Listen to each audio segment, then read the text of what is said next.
What's up, guys? Rich Duberbash back here in the shop. Just wrapped up a build I've been wanting to do for quite a while now. Basically rebuilt my V3 ARRMA Talion 6S from scratch. We've had this in the family since 2018, if you guys recall and watch my channel. I had originally bought this for my beautiful daughter, Angie D. I went ahead and I converted Angie's Talion 6S to a Basher Queen Desert Racer probably about 2.5 years ago. Still have the Desert Racer in the fleet, absolute little beast. Unfortunately, that was a very limited run of rigs. I think Kimberly had a problem sourcing more bodies. Truth be told, the Talion 6S is probably the best handling ARRMA that they've ever produced. And quite honestly, I just missed having her in her stock form. The Talion 6S is just a completely different animal than the Creighton. It just sits lower, it's ultra aerodynamic, and the handling just kind of puts it in a class of its own. And I truly hope ARRMA and Horizon Hobbies has this sucker back available soon. It's cold and overcast outside, so I just thought right now would be a perfect opportunity to go over this build with you guys,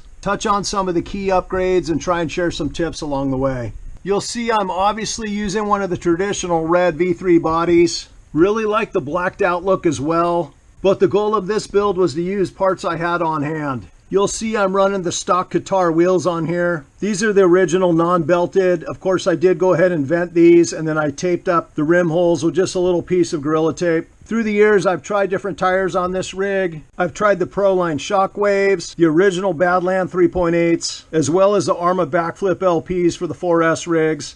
All of those tires worked great, but for pure speed and agility, there's honestly no beating these stock Qatars. One of the things I absolutely loved about the Talion from day one is just the balance. As you might recall, ARRMA went ahead and moved the center diff about 1 inch rearward versus the Creighton 6S. Truly changes the geometry and overall feel of the Talion. Of course, I elected to go with an M2C Racing 4mm 7075 T6 chassis for the foundation. In my opinion, the M2C chassis is an absolute must upgrade. Just prevents so many issues. Beautiful M2C 7075 towers, both front and rear. Butter smooth M2C Racing ZRS shock setup. M2C chassis braces, both front and rear.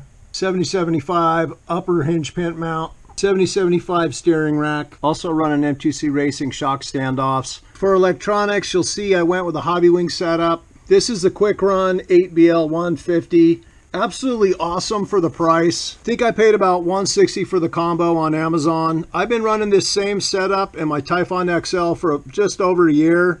Had absolutely zero issues, plenty of power, and this setup really keeps the overall weight of the truck down, which is one of my primary goals. Again, this is a 4274 2000 kV, pretty much perfect for these 8-scale rigs. For servo, I'm running one of these budget Power HD 23 Kigs. This servo is only rated to 6 volts, but it's actually quite quick and ultra durable. Been running them for years. Running a 7075 Basher Queen front bulkhead. You'll notice I'm running a Trill bulkhead in the rear, also running the rear suspension mounts. I did have to modify the D block only because M2C went a little bit wider, added a little bit more beef to the rear of the 7075 chassis. M2C designs their stuff so all the stock components fit, but some of the aftermarkets modify it specifically for the stock chassis.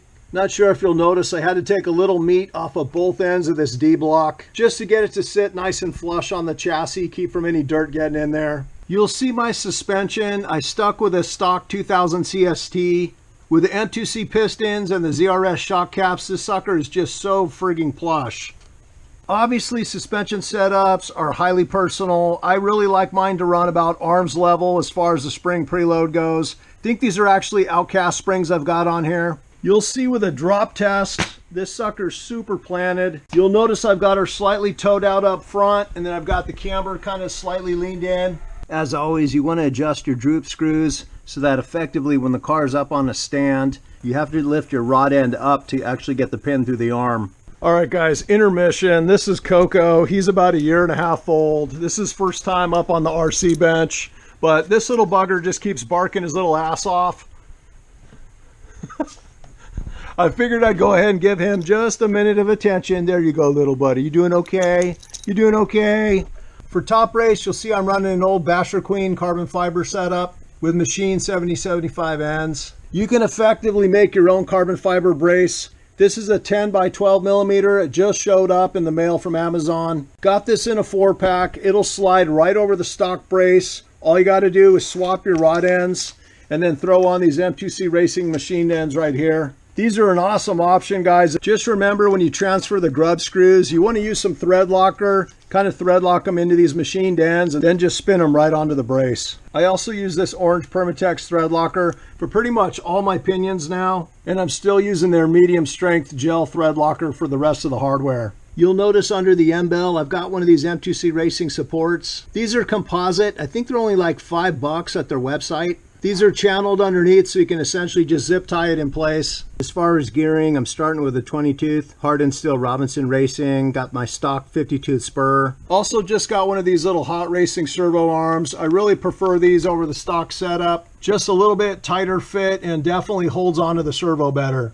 Here's a quick peek at a part we're testing right now. These are for the 6S EXP rigs. This should be a great option for guys that are snapping off these cup ends. Of course, M2C has long made their own outdrive cups and drive shafts. This is just a slightly beefier version that we're going to test out. You'll also notice I've got an RPM front bumper and RPM rear skid. Shout out to my hobby shop in Rockland, Fast Track Hobbies. Just picked up a new Typhon/Talion rear wing. You'll see I'm running the longer HD wing mount. Definitely not as low profile as the stock Talion one, but I've found through the years this just kind of gives the rear end of the truck way more protection. You'll notice I'm running a set of used arms, links, and shafts. Again, my goal was to kind of throw this rig together with parts I already had on hand. Keep her nice and lightweight, but overall I'm super stoked to have my original Talion 6S back. Of course, I rebuilt all 3 diffs. I'm running 500K in the center, 20K in the rear, and 50K in the front. Using all original BLX diffs, I just went ahead and shimmed them with Mugen Seiki and Techno shims. Again, the Mugen Seiki are E0206 and the Technos are TKR1222. I generally add like 1 or 2 of these to the crown gear side bearing. Then I use 2 of the Mugen Seiki shims per diff, essentially 1 underneath each planetary gear. I no longer use the smaller shims behind the satellite gears. Instead, I found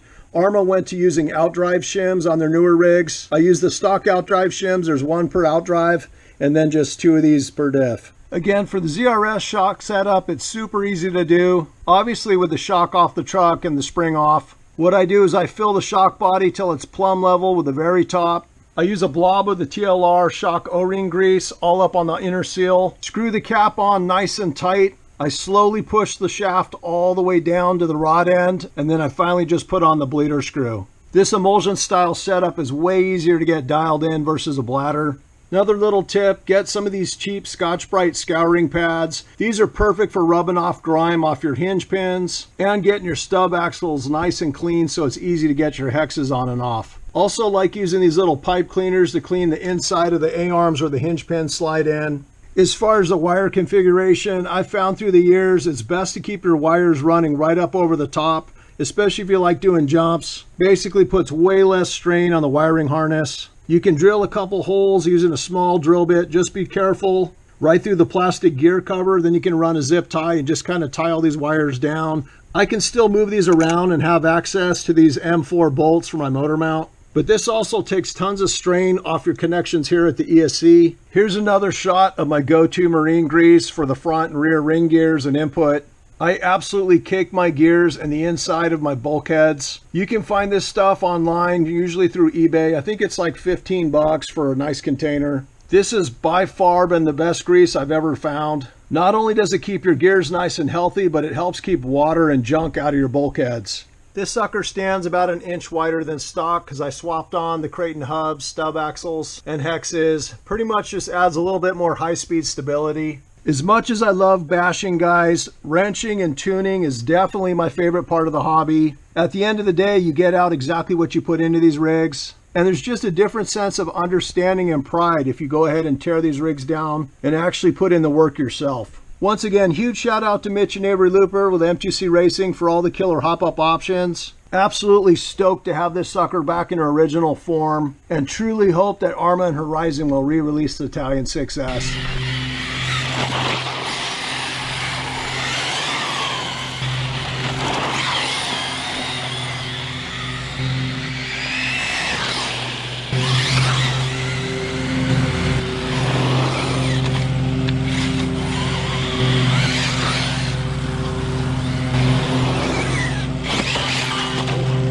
Come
here, boy.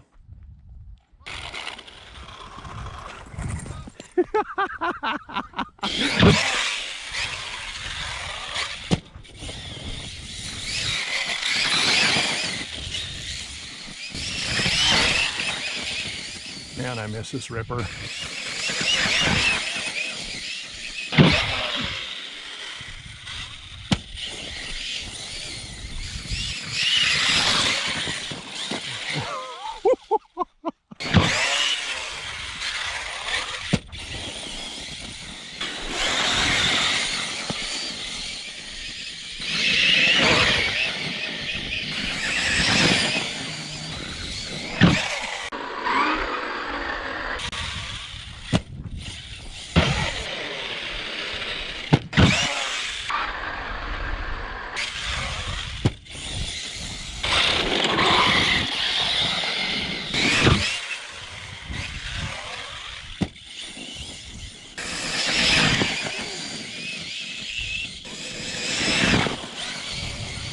I sure hope to God that Horizon and ARRMA bring it back. Yeah.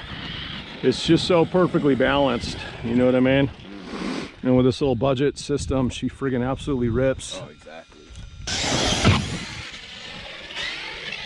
Oh!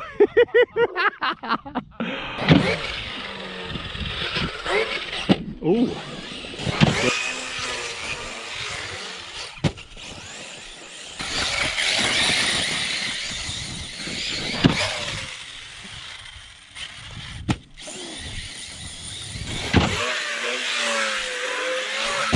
Nice.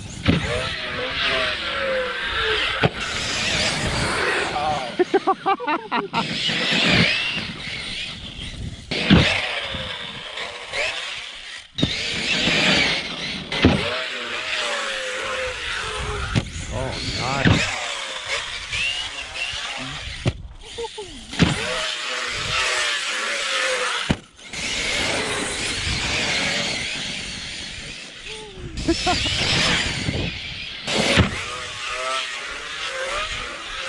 Oh, nice, dude.